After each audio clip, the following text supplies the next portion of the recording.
या खुदा तूने अपने दर बुलाया, मैं तो इस काबिल न था। أعوذ بالله من الشيطان الرجيم. بسم الله الرحمن الرحيم. ألم تر إلى الذين خرجوا من ديارهم وهم ألوف حذر الموت فقال لهم الله موتوا ثم أحياهم إن الله لذو فضل على الناس ولكن أكثر الناس لا يشكرون. وقاتلوا في سبيل الله واعلموا أن الله سميع عليم.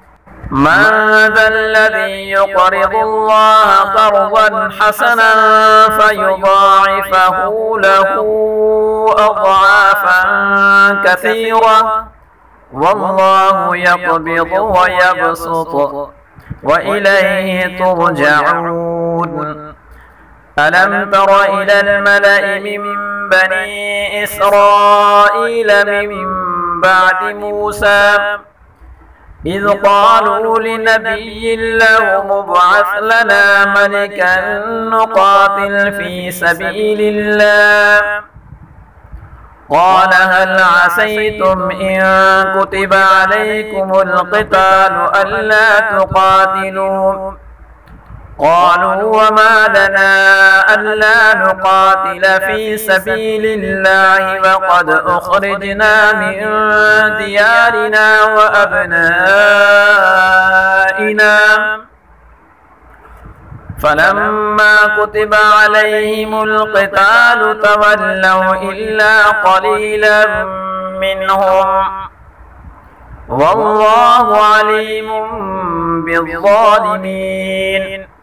وقال لهم نبيهم إن الله قد بعث لكم طالوت ملكا قالوا أنى يكون له الملك علينا ونحن أحق بالملك منه ولم يؤت سعة من المال قال إن الله اصطفاه عليكم وزاده بسطة في العلم والجسم والله يؤتي ملكه من يشاء والله واسع عليم.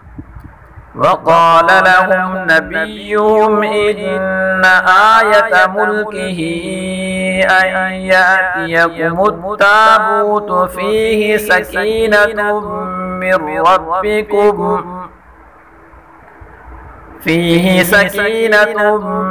ربكم وبقية مما ترك آل موسى وآل هارون تحمله الملائكة إن في ذلك لآية لكم إن كنتم مؤمنين.